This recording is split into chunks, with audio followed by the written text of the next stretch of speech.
और कोई दूसरी दवा नहीं है। हरि स्मृति ही सर्व विपद विमोक्षणम। भगवान के स्वरूप का, भगवान के नाम का चिंतन और संकीर्तन, बस यही औषधि है। भगवान के नाम रूप लीला धाम का सेवन जब आप करेंगे तभी दुख दूर होगा। और हनुमान जी ने यही औषधि जानकी माता को प्रदान की। रामचंद्र गुण बरन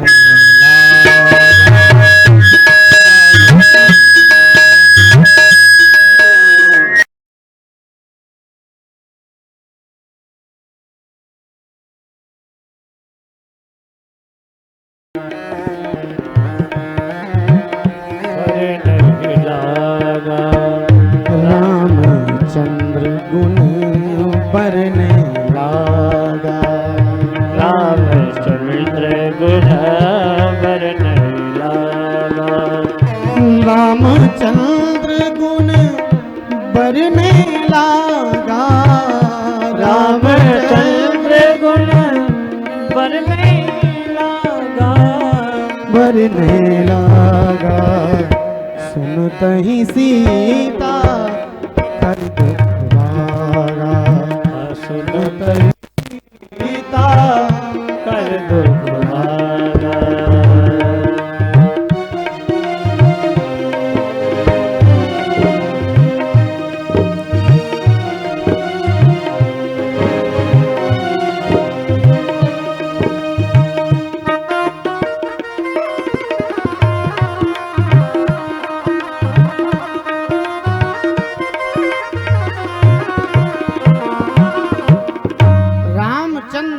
बरने लगा। जैसे ही हनुमान जी ने भगवान राम की कथा सुनाना प्रारंभ किया तो सुनते ही सीता कर दुख भागा। रामचंद्र जी की कथा को सुनकर के सीता का दुख दूर हो गया। तो सज्जनों, भगवान की कथा ही है जो दुख को दूर कर सकती है। अच्छा, एक उपाय और भी है। वो क्या है? जिस समय भरत जी महाराज ने हनुमान जी का दर्शन किया अयोध्या में, भरत जी को भी बड़ा दुख था। राम जी वन को चले गए, भरत भैया कितना कष्ट में है, भगवान के प्रतीक्षा में इतना दुखी हैं। कब भगवान राम का दर्शन होगा, मेरे भैया कब हमारे सामने आएंगे, हमारे नेत्रों के समक्ष दर्शन देंगे, परम दुखी। हनुमान जी को देखा, हनुमान जी को देख करके भरत जी ने कहा, कपि तव तरस सकल दुख बीते। कपि तव तरस सकल दुख दीन है। कपि तव तरस सकल दुख बीते। कपि तव तरस सकल दुख बीते। मिले आज मोहि राम प्रीते। मिले आज मोहि राम प्रीते। कपि तव तरस सकल दुख बीते। कपि तव तरस सकल दुख बीते। हे हनुमान जी, आपके दर्शन से, कपि तव दरस, आपके दर्शन से सकल दुख बीते। मेरे सारे दुख बीत गए, चले गए। क्यों? मिले आज मोहि राम प्रीत। क्योंकि आज मुझे राम का कोई प्रिय मिल गया है, इसलिए मेरे सारे दुख दूर हो गए। तो दुख दूर करने का दूसरी औषधि क्या है कि भगवान के भक्तों का यदि दर्शन हो जाए तो भी दुख दूर हो जाता है। इसलिए दो ही उपाय हैं, या तो भगवान का भजन और या तो भगवान के जो प्रेमी भक्त हैं उनका साथ मिल जाए तो दुख दूर हो जाए। आज आत्मदेव ब्राह्मण को उस सन्यासी महात्मा ने बताया कि हे विप्र, रे मुंचाद्य कुटुंबासाम संन्यासे सर्वथा सुखम। भैया ठीक है, करो इसको आवाज सही करो। हेलो, रे मुंचाद्य कुटुंबासाम, हे विप्र तुम कुटुंब की आशा को त्याग दो, संन्यासे सर्वथा सुखम, क्योंकि त्याग में ही सुख है। बहुत समझाया, लेकिन ब्राह्मण की बात समझ में नहीं आई। क्यों समझ में नहीं आई? क्योंकि उसके मन में केवल एक ही बात बसी है कि इन केन प्रकार मुझे पुत्र की प्राप्ति हो जाए। क्योंकि मन में कामना है, और जब तक कामना रहेगी तब तक शांति नहीं मिलेगी। क्योंकि आशा या ये दासा ते दासा सर्वलोकस्य, जब तक मन में कोई आशा होगी तब तक हम संसार के दास बने रहेंगे, शांति मिलने वाली नहीं। उदाहरण भी बताया, बोले ब्राह्मण देवता संतते सगरो दुखम अवापांग पुरा यथा। एक राजा सगर थे, उनके 60,000 बेटा थे, लेकिन उनको कितना सुख मिला? बिल्कुल भी सुख प्राप्त नहीं हुआ। तो सुख पुत्रों से नहीं मिलता, प्रारब्ध में सुख होगा तभी मिलेगा। जो लोग ये सोचते हैं पुत्र बहू बेटा मेरी सेवा करेंगे, मुझे सुख देंगे, वो भ्रम में है। सुख तो प्रारब्ध से मिलेगा, पुत्रों से सुख नहीं मिलेगा। यदि प्रारब्ध में होगा तो ही पुत्र सुख देंगे। एक व्यक्ति के 9 बेटा थे, सच घटना है ये, सत्य घटना। 9 पुत्र हुए तो किसी ने कहा बताओ पहले आज के युग में तुम्हारे 9 संतान हैं, 9 पुत्र। तो उसने कहा भैया अगर मेरे 9 बेटा हैं, एक एक रोटी देंगे तो 9 रोटी हो जाएंगी। बुढ़ापा में हमें कोई किसी से कुछ कहना नहीं पड़ेगा। तो एक विद्वान व्यक्ति ने कहा ये तो बात ठीक है, लेकिन अगर 9 पुत्र नालायक निकल गए, अब एक एक लाठी मारेंगे तो 9 लाठी हो जाएंगी, एक एक डंडा मारेंगे तो 9 डंडा भी तो हो जाएंगे, एक एक गाली देंगे तो 9 गाली हो जाएंगी। तो इसलिए अनुकूलता ही क्यों सोचते हो, प्रतिकूलता भी तो हो सकती है। लेकिन आत्मदेव जी को समझ में नहीं आया और उन्होंने कहा गृहस्थ सरसो लोके पुत्र पौत्र समन्वितः। महाराज आप क्या जानो गृहस्थी का सुख, आप तो बाबा हो ना। अरे घर में नन्हे नन्हे बच्चे जब पिताजी पिताजी कह करके पुकारते हैं तो वैकुंठ एक ही हाथ दूर रह जाता है, और तुम रहे बाबा बैरागी, तुमको क्या मालूम घर गृहस्थी की बातें। इसलिए महाराज अब मैं प्राण त्यागूंगा और आपके चरणों में ही प्राण त्यागूंगा। जब मैं मर जाऊंगा तो पाप आपको लगेगा। संत ने कहा भैया मुझे पाप क्यों लगेगा? बोले एक जन्म में पुत्र नहीं है उसका तो मुझे कष्ट पहले से है, 7 जन्मों की बात बता करके मेरा दुख 7 गुना बढ़ाया तुमने, इसलिए पाप तो तुमको ही लगेगा। संत ने कहा ये अच्छा हुआ, अच्छा हम चक्कर में फंस गए। अंत तो गत्वा संत ने क्या किया, अपना जी छुटाने के लिए अपने झोली में से एक फल निकाला और उसमें अपनी तपस्या को अभिमंत्रित करके छोड़ दिया कि मैंने जीवन में जो कुछ तपस्या की हो प्रभु, उस तपस्या के प्रभाव से इस ब्राह्मण को पुत्र की प्राप्ति हो जाए। और कहा हे विप्र ये फल ले जाओ, अपनी पत्नी को खिला देना और कह देना 1 वर्ष तक नियम का पालन करे, सत्य बोले, पवित्रता रखे, दया करे, दान देवे, एक बार भोजन करे। 1 वर्ष तक यदि ये नियम पालन करेगी तो बहुत ही सुंदर पुत्र होगा। आत्मदेव जी बहुत प्रसन्न हुए, संत के चरणों में प्रणाम करके घर आए। पत्नी से कहा अरे सुनती हो? पत्नी आई, हाँ महाराज देखो मैं तुम्हारे लिए सुंदर फल लेके आया हूं। तो फल तो आप रोज लाते हो।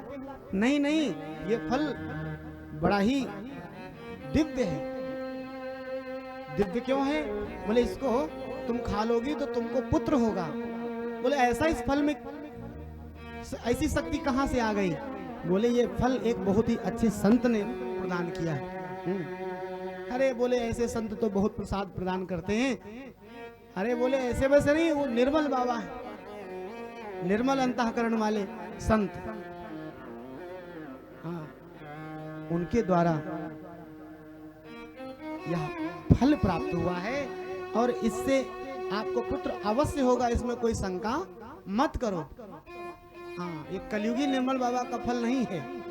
एक कलयुग में अभी कुछ दिन पहले एक निर्मल बाबा चले थे बहुत जोर शोर से, आपने सुना होगा। वो समोसा और पिज्जा बर्गर से लोगों का दुख दूर कर देते थे। हमको लगता है आजकल जेल में है कि बाहर है, कुछ ज्यादा जानकारी अभी नहीं मिली। तो आजकल तो इस प्रकार के लोग हैं। आत्मदेव ने समझाया, संत तपस्वी संत के द्वारा मैं प्रसाद लेकर के आया हूं और इसको खाओगी तो अवश्य पुत्र होगा। लाओ, अच्छा ले तो लिया लेकिन खाया नहीं। धुंधुली ने मन में विचार किया कि मैं सोच विचार के कार्य करूंगी, फल खाऊंगी। पति से कहा आप जाओ अपना काम करो, मैं नहा धो के फल खाऊंगी। पति देव तो कहीं चले गए, कार्य में रत हो गए अपने पांडित्य में, और पत्नी ने फल को हाथ में लिया। धुंधली देहरी पर बैठ करके विचार करने लगी, इस फल को खाएं कि ना खाएं। पड़ोसन ने आकर के पूछा, क्या बात है, क्यों दुखी हो? बोले महाराज, मेरे पति देव किसी महाराज से फल लेके आए और कह रहे हैं इसको खाओगी तुमको संतान होगी, पुत्र होगा। तो पड़ोसन ने कहा, खा लो, इसमें कौन सी बड़ी बात है, अच्छी बात है। बोले बहन वो तो बात सही है तुम्हारी, लेकिन अगर इसमें वास्तव में शक्ति हुई तो क्या पुत्र होगा? बोले फल भक्षेण गर्भा स्यात्, फल खाऊंगी मेरा पेट बड़ा हो जाएगा।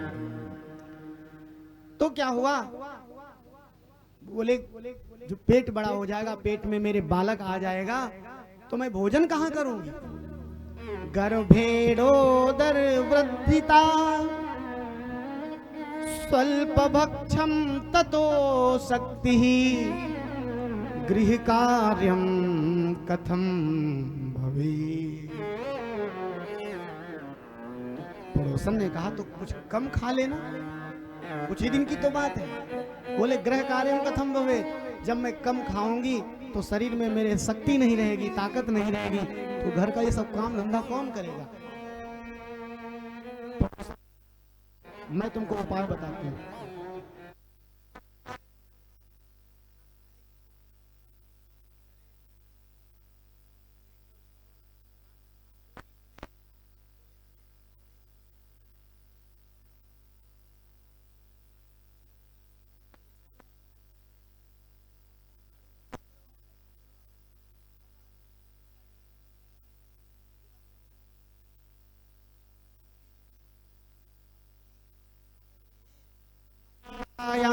मयि सर्वस्वं ननांदा संहरे तदा। मेरी जो ननद है उसको मैं बहुत दिन से जानती हूँ। क्या जानती हूँ? बोली वो जन्म की तो चुट्टी है।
की एक बहन थी जो बिना बुलाए ही आई, और जब घर आई उसको सब बात जब बताई, तो जब धुंधली ऐसी है तो उसकी बहन कैसी होगी? उसने बनाया इंतजाम। उसने बहुत ही सुंदर उसको एक उपाय बताया। अपनी दृष्टि में सुंदर था, वास्तव में तो वो सुंदर बात नहीं थी। कहना तो ये चाहिए था इस फल को खा लो तुमको पुत्र होगा, लेकिन उसने क्या कहा, तुम इस फल को मत खाओ, तुमको पुत्र चाहिए, मैं अपना पुत्र तुमको दे दूंगी, मुझे पुत्र होगा। तुम्हारे पति तुमको नहीं डांटेंगे? बोले नहीं, उनको धन चाहिए। इस फल का क्या करें?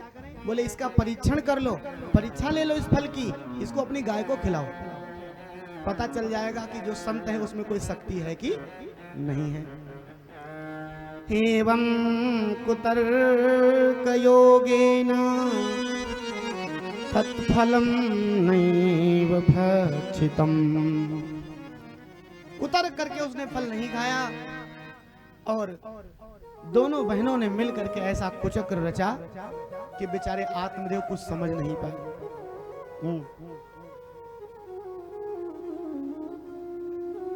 पुराने जमाने के लोग कहते थे सब रिश्तेदारियां तो बहुत अच्छी हैं, पर एक रिश्तेदारी अच्छी नहीं होती है।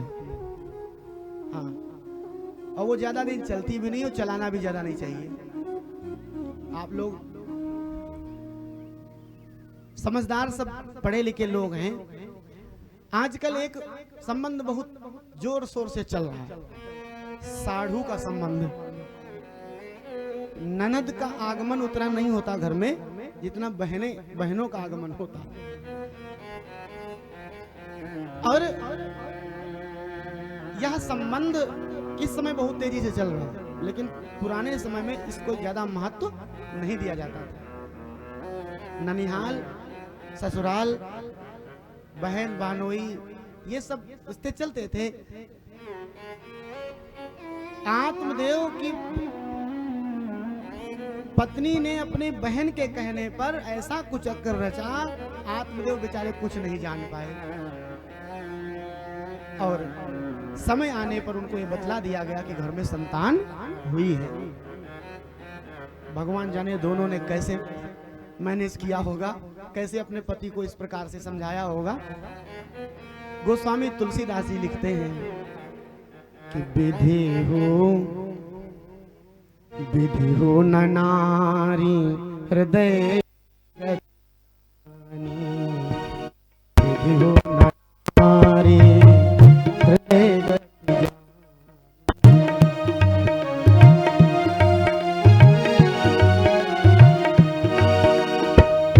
गोस्वामी तुलसीदास जी ने नारियों की निंदा नहीं की है, ऐसी ही जो स्त्रियां हैं दुंदुली जैसी, उनके लिए लिखा है। विधि हो न नारी हृदय गति जानी, सकल कपट अघ गुण खानी।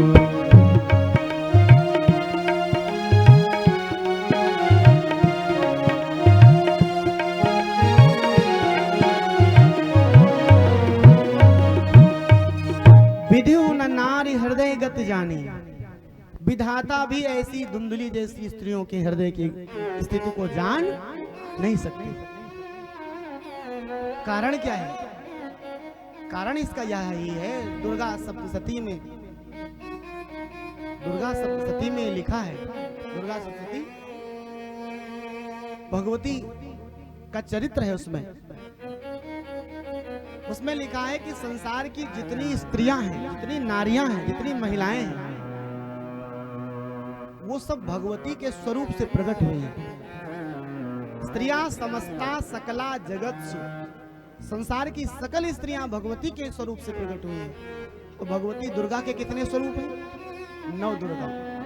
वो सरस्वती भी हैं, वो शैलपुत्री भी हैं, गौरी भी हैं, लेकिन वो काली भी बन जाती हैं। इसलिए उनमें विशेष गुण परमात्मा ने दिया है कि उनके मन स्थिति को कोई नहीं जान सकता। आज दोनों स्त्रियों ने मिलकर के ऐसा कुचक्कर किया, आत्मदेव को बड़ी प्रसन्नता हुई, यह जानकर घर में पुत्र हुआ है। आत्मदेव जी ने समय जान करके नामकरण का आयोजन किया, अपने पुत्र का नामकरण करें। तो धुंधुली ने कहा मेरा बालक है, मैं ही नाम रखूंगी। अच्छा तो तुम ही बताओ क्या नाम रखा जाए। धुंधुली ने कहा मेरा नाम है धुंधुली, तो मेरे पुत्र का नाम होगा धुंधकारी। आत्मदेव ने कहा वैसे तो उचित नहीं है, लेकिन चलो कोई बात नहीं, पत्नी की बात मान ली जाए। पुत्र का नाम रख दिया धुंधकारी। 3 महीने के बाद उस गाय को भी एक पुत्र उत्पन्न हुआ। त्रिमासे निर्गते चाथ साधेनु सुसुवेर्भकम सर्वांग सुंदरम दिव्यम निर्मलम कनकप्रभम। गाय का जो पुत्र हुआ वो बड़ा ही सुंदर था। सर्वांग सुंदरम, बड़ा ही सुंदर। कान उसके बड़े बड़े थे, गाय के समान उसके बड़े बड़े कान थे, इसलिए उसका नाम पड़ा गोकर्ण। अब 2 पुत्र घर में हो गए, एक धुंधुली का पुत्र, एक गाय का पुत्र। आत्मदेव जी इतना प्रसन्न हुए, देखो परमात्मा की कितनी दया। जब नहीं थे तब एक भी संतान नहीं थी, अब 2 पुत्र हो गए। दोनों बालकों का संस्कार, नामकरण, जात कर्म, चौल कर्म, जो भी संस्कार समय समय पर किए। भाग्योदयो धुना जात आत्मदेवस्य पश्यत धेन्वा बालः प्रसूतस्तु देवरूपीति कौतुकम्। कियत् कालेन तौ जातौ तरुणौ तनया वुभौ।